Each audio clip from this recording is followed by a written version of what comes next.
Imagine you waking up one day and go outside seeing the river that you live next to, choked with trash and animal waste. Your beaches are more plastic than sand, and the wave is bringing in oil instead of water. A quick swim in the lake proved deadly and toxic. Red mud flood your streets and your neighborhood. Throw litter directly into the streams and creek, not caring and bothering to think about where it goes.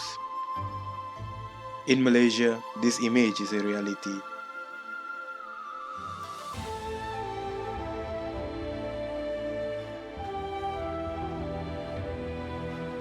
Our country is the 9th most visited country in the world.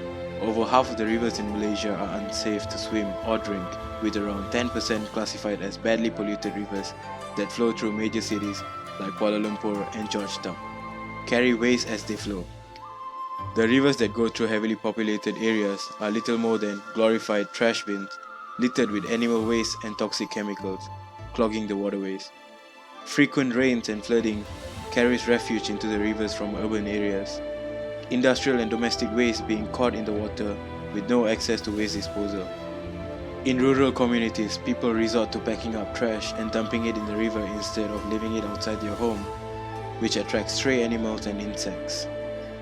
Red mud flows from bauxite refineries and mining communities. These factories are difficult to regulate because often they are the only place for locals to get a job. When asked why he didn't want the refineries to be closed, a worker said this.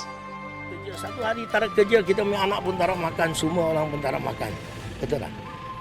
This is the Sungai Penang. At the source, the water is clean enough to be drinkable with simple treatment. Its water runs clear, but as it flows, it turns black.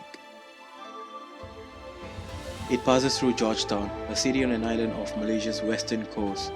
The river picks up plastic water bottles, soil, and animal remains. Lying on the banks, a nearby slaughterhouse uses the river to dispose of scraps.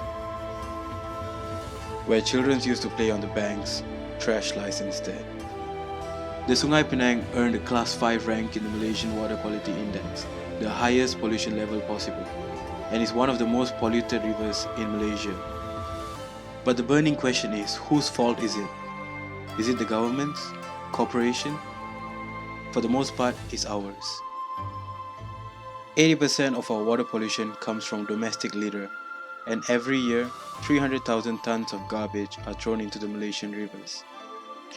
Residents of Georgetown dump their garbage in Sungai Penang, and neighbours of the river and food vendors being the worst culprits. With even more people living in such condensed area, the amount of waste produced keeps rising, and the river becomes dirtier. There are multiple solutions that we can come up with in both engineering way and a non-engineering way. For an engineering solution, we can apply wastewater treatment technology to our Penang River. Water treatment is a process to improve and purify the water, removing some or all the contaminants that are present in the water.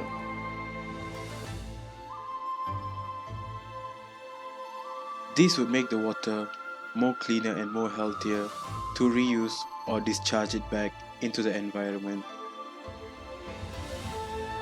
This process is to make sure that all the harmful substances from the water source to be removed for the safety of the general public.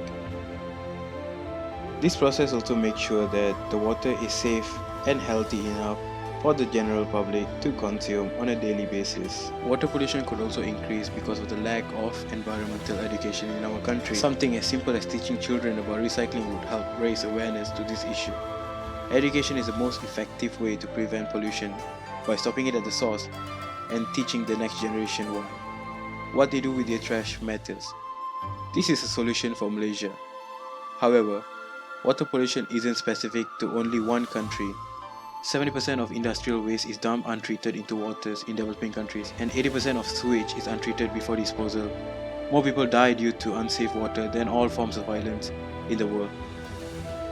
15 million under 5 die from diseases caused by contaminated drinking water every year. In conclusion, there's a strong link between polluted rivers and SDG 6. SDG 6 specifically aims to ensure the availability and sustainable management of water and sanitation for all, and it contains targets important for controlling pollution. For this issue, waste may accumulate at the Penang River if there are no services to collect it. It will cause heavy pollution, disease, and contaminant to occur.